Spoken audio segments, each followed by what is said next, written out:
यही जैसा मैंने कहा कि बहुत बड़ी ज्ञानी थे और जो मैंने नारद का देखा है, नारद मुनि जी का आज तक पास्ट में देखा है कि उनको बड़ा lightly Narayan, Narayan, no he is not that, he is a बहुत प्लेज़ेंट कैरेक्टर हैं और और बहुत ही वज़न वाले कैरेक्टर हैं, जैसा कि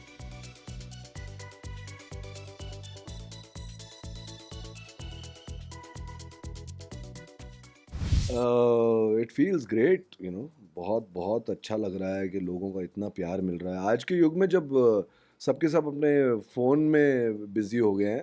तो टेलीविज़न पर कलर्स पर पहला फैक्चुअल हिस्ट्री मैं बिल्कुल नापसंद करता हूँ ऐसे माइथोलॉजी की शो बोलना, क्योंकि ये कोई मिथ नहीं है, ये रियलिटी है एक युग की। सो फैक्चुअल हिस्ट्री शो को कलर्स की ऑडियंस इतना पसंद कर रही है और बहुत मज़ा आ रहा है। शिव बाबा के साथ जुड़े हुए हैं, शक्ति का आशीर्वाद है, सारे देवी-देवताओं के साथ काम कर रहे हैं और जो मेहनत कर रहे हैं सब लोग।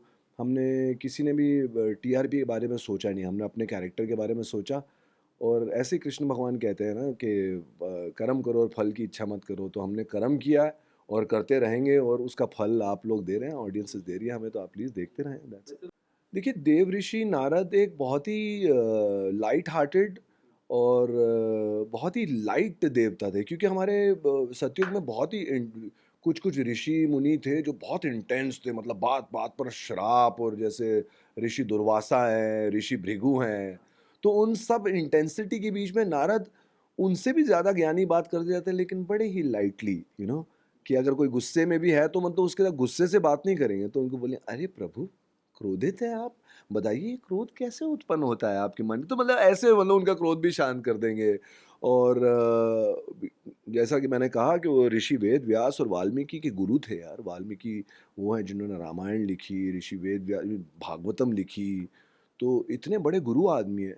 आज तक उनको लाइटली लिया गया था, लेकिन मेरी ज़िम्मेदारी बनती है कि नारद को और लाइटली ना लो। उनके लाइट मूड्स और उनकी लाइट कॉमेडी ये सब एन्जॉय करो, लेकिन don't take him lightly, because he was एक देव भी थे, एक ऋषि भी थे। लोग बोलते थे नारद, लेकिन एक देव ऋषि नारद हैं जिनकी देवी-देवता भी सुनते थे।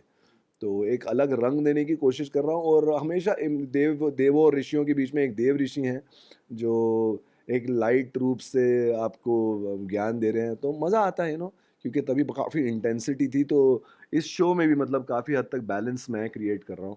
लेकिन अभी रिसेंटली जो मैं शोज़ जो सीन्स मैंने किए हैं, बहुत ही इमोशनल हैं।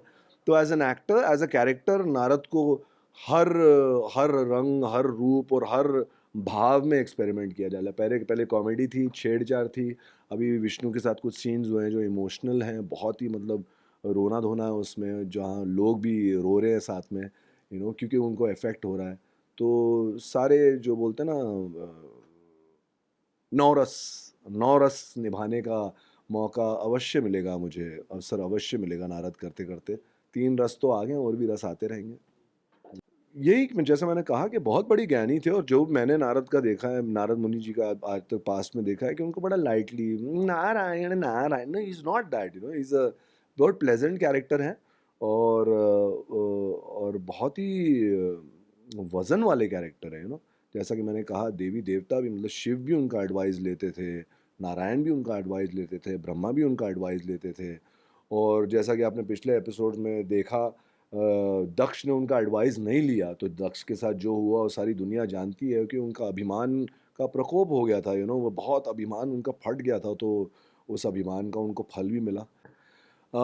भारत भूमि के रहने वाले हैं आप, हम सब, और प्लीज़ आप अगर जानना चाहते हैं कि सतयुग में क्या हुआ था, शिव पुराण क्या है और हमारे ग्रंथ क्या हैं, वेद क्या है, पुराण क्या है, देवी-देवताओं के बीच में क्या हुआ था, कौन से ऋषि में ज़्यादा क्रोध था, किस में क्या वाणी थी, तो प्लीज़ आपको कोई ग्रंथ उठाकर पढ़ना नहीं है, आप प्लीज़ शिव शक्ति को देखिए, जिसमें हम पूरी तरह किसी की भावनाओं को ठेस ना पहुँचाते हुए, चाहे वो कोई साधु मठ हो या कोई भी ऑडियंस हो जो ज्ञानी हो, हम शिव पूरी तरह उस पर प्ले कर रहे हैं और लोगों तक हमारे ग्रंथ और हमारे संस्कार पहुँचा रहे हैं। तो प्लीज़, अगर आप अपने संस्कार को उज्ज्वलित और प्रज्वलित करना चाहें, तो प्लीज़ शिव शक्ति देखते रहिए। For top serials on sets to personal interviews and fun segments with actors, subscribe to Telebytes right away.